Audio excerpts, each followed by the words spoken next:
You know why I really love Nick Hood as a minister? I watched his father do it, and he took over for the church, and he was one of us, but he really turned out to be a great minister. I know it's hard, and that's something that I know that all ministers may not be doing what they're doing because for the right reasons, but I know it's hard.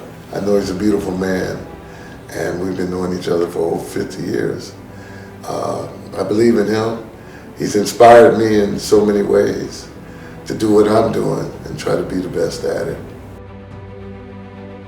Make sure you watch Nick Hood's ministries. You'll never be the same.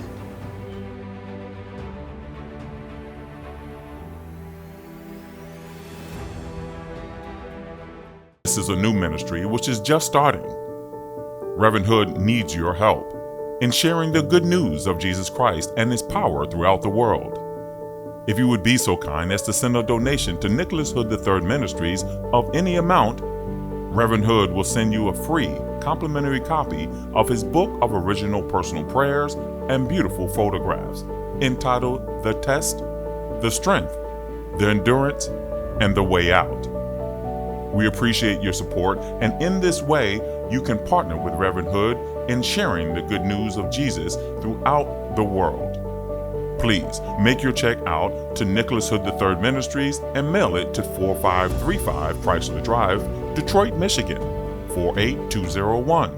Thank you for tuning in today. I'm Nick Hood, pastor of the Plymouth United Church of Christ in Detroit. And today I want to talk about a very special kind of prayer, an impassioned prayer, a personal prayer, a prayer where you are asking God for something that you know you cannot do for yourself. In the Gospel of Mark, chapter 10, starting at verse 46, we read a fascinating story about a man named Bartimaeus, the son of Timaeus. And Bartimaeus is blind. And he hears that Jesus has come through Jericho.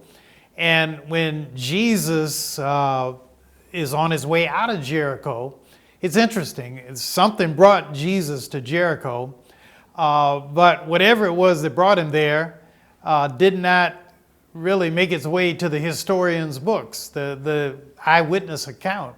You know, Matthew, Mark, Luke, and John are the eyewitnesses. But in Mark, there's an eyewitness account of Jesus leaving Jericho. And on his way out of Jericho, he sees a blind man who's identified as Bartimaeus. And Bartimaeus calls out to Jesus. He starts calling incessantly, so loudly, that the disciples of Jesus and others tell the man to shut up. They say, be quiet. You know, Jesus doesn't have time for you. But Jesus, on his way out, turns around and he looks at him and he says, what does this man want? And he says, you know, bring the man to me. And so they bring Bartimaeus to Jesus, and Jesus says, what do you want? And Bartimaeus says, I want to see. I want to see. He says, Son of David, have mercy on me. And Jesus tells him, your faith has healed you. And he walks out of town. And as he walks out of town, Mark says that Bartimaeus got up and he followed Jesus along the way. And I've been thinking about this story because at the same time, James Cleveland, the great gospel singer, one of the greatest gospel singers of all time, has a song that he calls, Lord, Do It For Me. You saved the blind man. You saved the man with a withered hand. You healed the woman with the issue of blood. You took 2 fish and 5 loaves of bread. And you fed 5,000 people from this. And if you could feed 5,000 people, if you could heal the woman with the issue of blood, if you could heal the man with a withered hand, then Lord, I know you can do whatever it is I'm asking you to do. Do it for me right now. And that's really my focus today, a very impassioned prayer. And I've in the past, some of you have heard me talk about this, that Jesus talks about persistence in prayer. Ask and it shall be given to you. Seek and you shall find. Knock and the door will be opened unto you. For everyone who asks shall receive. For he and she who seek will find. And to those who knock, on the door, it shall be open unto you. And Jesus talks about persistence in prayer. But what we learn in the story of blind Bartimaeus is that it's not just persistence, but it also ought to be passion in prayer. And there's nothing wrong to call out to the Lord in your frustration. There's nothing wrong or substandard in saying, I cannot help myself. I cannot figure my way out financially. I cannot figure my way out politically. I can't figure my way out from a health standpoint. I need help. And in saying that one thing to the Lord, what you're really acknowledging is that God is above each of us. You're acknowledging that there is no power higher than God. You're acknowledging in your humanity that there is a frailty. You're acknowledging that you cannot help yourself. And that's what Bartimaeus is doing. Bartimaeus is in Jericho. And to me, Jericho is one of the most fascinating cities in the Bible. I've been to Jericho. 2018, I went to Jericho. And one of the things I learned about Jericho is that Jericho, from historic times, sat on fresh water, fresh springs of water. And because Jericho is in a freshwater environment, water is power, and water is economic strength. And the fresh springs of Jericho produce the fig trees. They produce all kinds of dates. They produce all kinds of vegetation. And even to this day, if you go to Jericho, you can see it.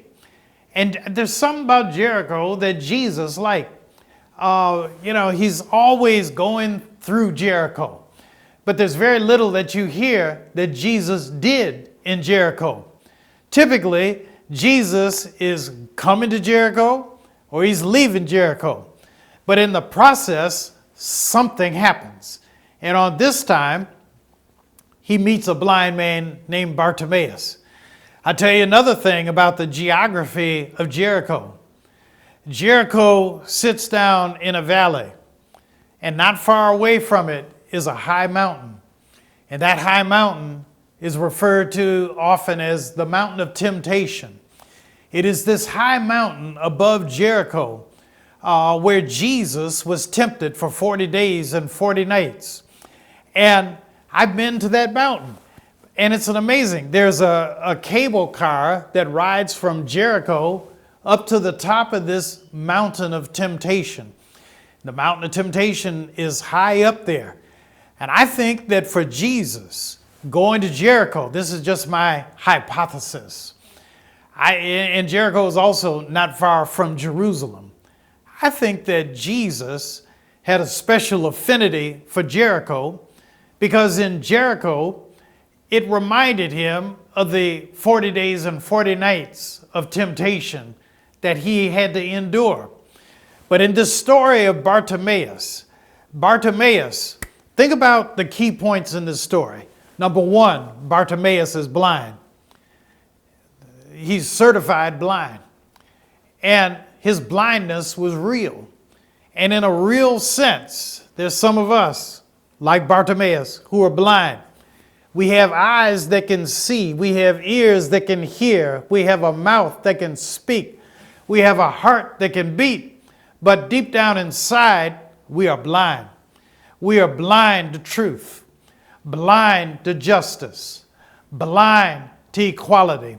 And what the Lord is saying to each of us is that face your blindness. Acknowledge what you cannot see and what you do not see. That is the start to, for my thinking, mental health and spiritual health, to acknowledge your blindness. First point in Bartimaeus. Another point from Bartimaeus is not only is he blind, but Bartimaeus, I don't know if it's by luck, happen, chance, or maybe he thought it through, that he should be at the exit point of Jericho. He knew that Jesus had entered Jericho, and Jesus was creating a stir in Jericho. But by the same token, Bartimaeus is at the door of Jericho. He's at the gate of Jericho. And he knows that Jesus cannot leave Jericho without going through that gate. And so Bartimaeus is by the gate, and he's begging. He's begging for the benevolence of society. And you know, there's some today, I think, looking at this program, who are hoping, praying, and begging for benevolence, begging that the government will take care of you, begging that well-heeled neighbors and friends might take care of you. But Bartimaeus is comfortable, or at least he's acknowledged that that's what he's doing. He's begging for alms. And there at the gate of Jericho, Bartimaeus hears that Jesus is going by. He can't see Jesus, but he can hear the people shouting. He can hear the people and the crowd, the uproar of the crowd. And it is Bartimaeus who takes matters into his own hands. And he says, "Son of David, have mercy on me. Son of David, have mercy on me." And people try to shut Bartimaeus up. They say, "Can't you see this is Jesus? He doesn't have time for you. Can't you see that this man is busy? Can't you see that Jesus, the Son of God, is up here? You are down there. What makes you think that he has time for you?" But Bartimaeus, all the harder, keeps crying out, "Son of David, have mercy on me." And as Bartimaeus feels the presence of Jesus getting closer, his shouting gets louder. And you know, in life, there are people just like that crowd. There are people, I don't know if you've ever been around people who feel like they don't want to hear you talking, like you're talking too much, and they try to shut you up. They want to shut you up when you stand up for justice, shut you up when you stand up for peace, shut you up when you start talking about, isn't there a way that we can address gun violence in America and mass shootings? You know, do we really have to go through this as a society? And the more you stand up and the more you speak up, the more somebody is going to try to tell you to shut up and just be quiet. But I believe that the Lord put us on earth to speak up. I believe that the Lord put us on earth to stand up for justice, for righteousness, for truth, for peace, for mercy, for grace, and fairness and equality. And there are things that we can learn from blind Bartimaeus, that we too ought to be able to stand up and speak up for those things that are right. And then let me tell you two other points from this story that are really important. Number one, Jesus asked him, "What would you like me to do?" And Bartimaeus says, "I want to see again. I want to see." We don't know if Bartimaeus ever could see prior to meeting Jesus, but he says, "I want to see. Take away my blindness." Jesus tells him, he doesn't touch him. He doesn't spit in the ground and put saliva on the eyes. But Jesus simply says to Bartimaeus, "Your faith has healed you." Your faith has healed you. Think about what that means. That the starting point of healing is faith. In a few weeks, I'm going to have a guest on this program, Dr. Ingida Asfar, thoracic surgeon from Ethiopia, who lives in the Detroit area now. And I asked him once, I said, when you operate on a person, how do you approach an operation if a person is afraid, if they don't think they will make it? And he said, I won't operate on them. He said, I won't operate him. Now, I'm going to bring him here on this program in a few weeks, and him and his daughters and his wife. And when they come on, they're going to tell you about faith in surgery. But Jesus tells Bartimaeus, your faith has healed you. And then the last point of this story is that Bartimaeus, his eyesight is restored, and the text tells us, and he followed Jesus. He left the beggar's point, the beggar's door in Jericho, and he follows Jesus. And I think there's a lesson in this, my friends, and the lesson is, if your faith is really going to make you whole, at some point you have to follow Jesus. At some point you have to tell the world what the Lord has done in your life.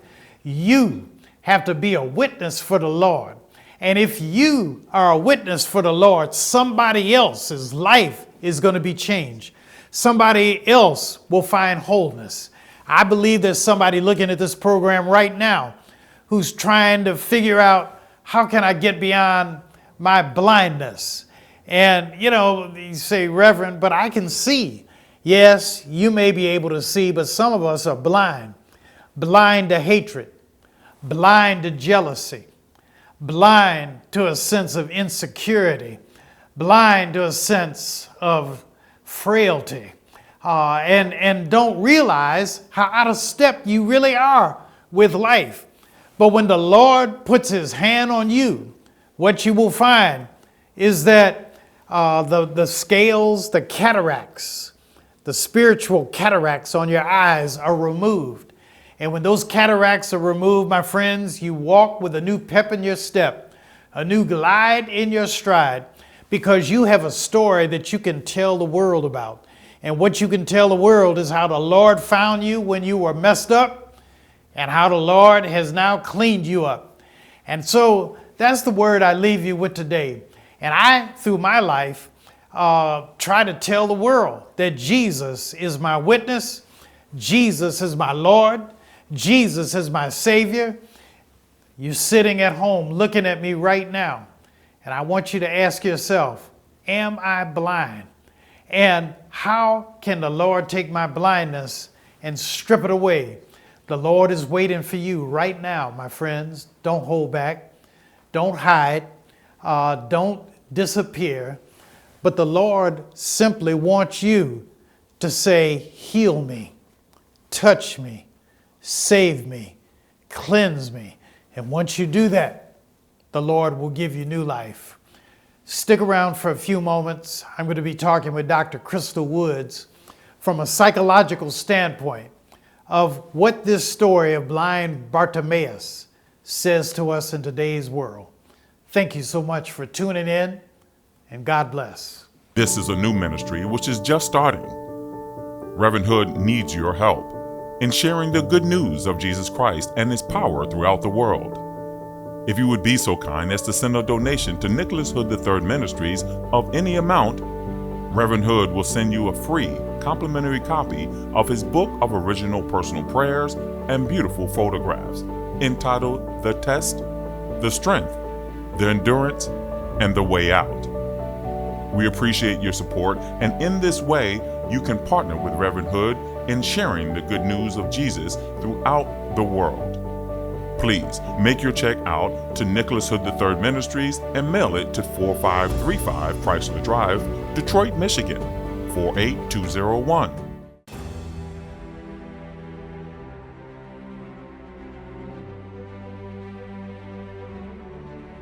You know why I really love Nick Hood as a minister? I watched his father do it, and he took over for the church.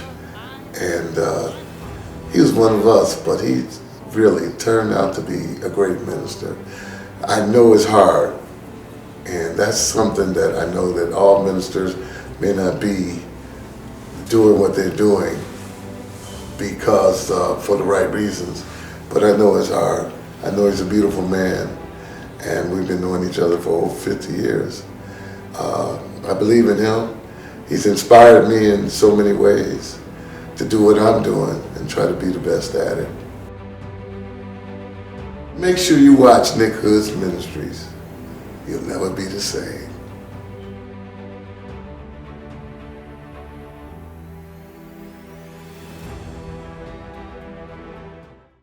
Hello again, this is Pastor Nick Hood, and thank you so much for sticking with us, those who saw the first segment. Those who are just tuning in, we're talking about blind Bartimaeus from Mark chapter 10 and his impassioned prayer for his eyesight. And I'm with Dr. Crystal Woods today, and Dr. Woods Olier, you heard me preach about blind Bartimaeus. What's your reaction? What key points jump out to you? Yeah, so it was definitely an interesting sermon and an interesting scripture. One of the first things that popped out for me was how it's kind of hard to ask for help, and that it requires a level of real vulnerability and ability to admit that I don't have things all together and that I need help. And the amount of vulnerability that Bartimaeus showed in, one, yelling out to Jesus. So I'm imagining this crowd. I'm imagining Jesus walking with the disciples kind of trailing behind him or around him, maybe even flanking him, and maybe even providing, kind of security as he's moving through these public crowds. And Bartimaeus says, oh no, this is my time. And I am going to take advantage of this moment. And I am going to put myself out there. People are going to try to hush me. People are going to try to shut me up. I refuse. I am going to get this man's attention. Mm-hmm. Mm-hmm. And so what's the positive in this? What for us in living in today's world, what can we take away from Bartimaeus in a very positive way? I personally took away from that, what am I doing to get God's attention? What am I willing to do? What lengths am I willing to go to get God's attention? And, am I doing enough in that? So I think that's something I'm gonna, kind of think about myself as I step away from here. And so that was the first question I asked myself. The other piece is just how optimistic Bartimaeus was. And so this man is blind. This man is blind in the time of Christ.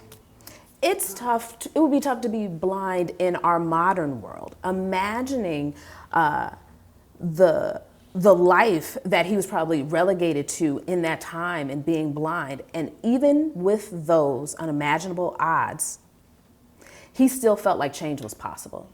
He felt like change is possible, and Jesus can do this for me.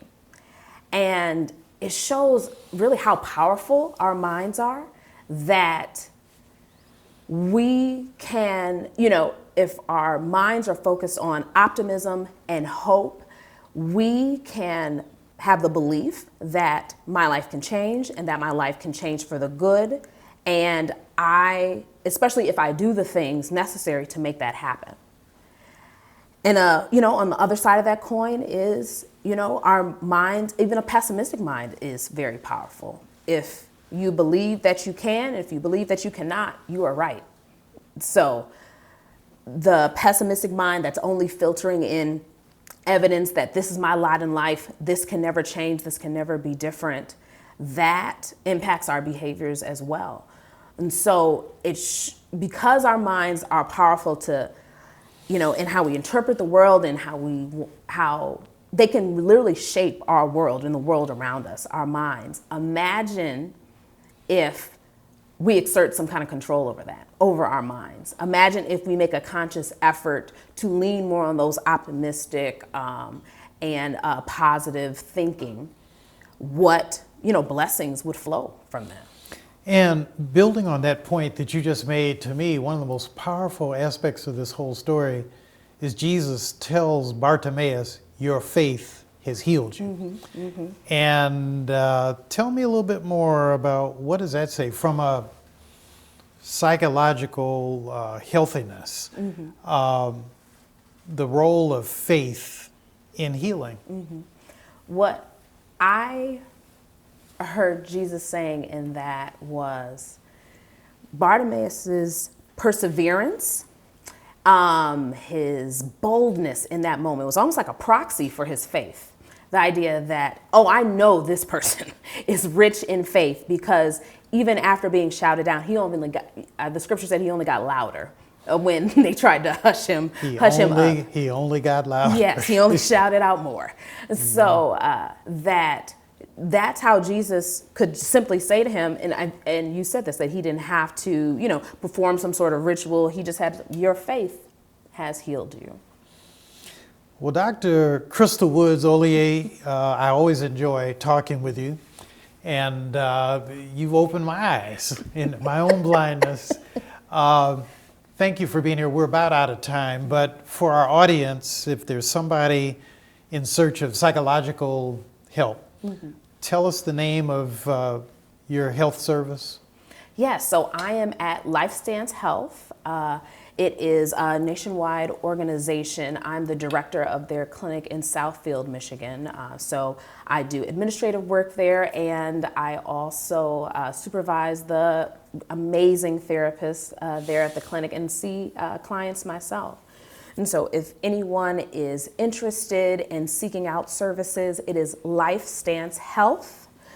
You can Google us, honestly, wherever you are in the country, to find a clinic near you for outpatient behavioral health services.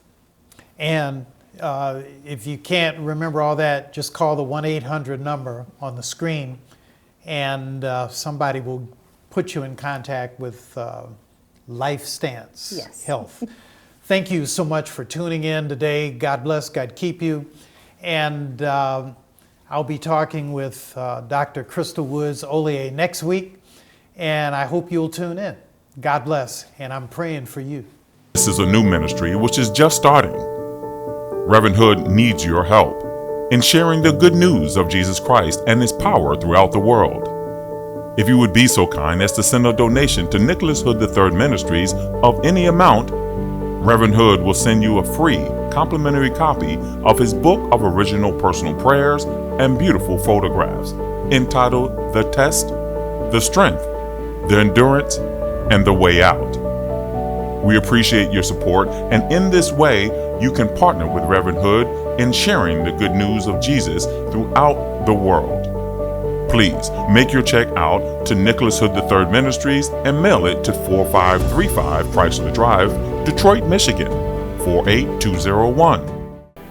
If this broadcast has been a blessing to you, we ask that you mail a tax-free donation to Nicholas Hood Ministries at 4535 Chrysler Drive, Detroit, Michigan, 48201.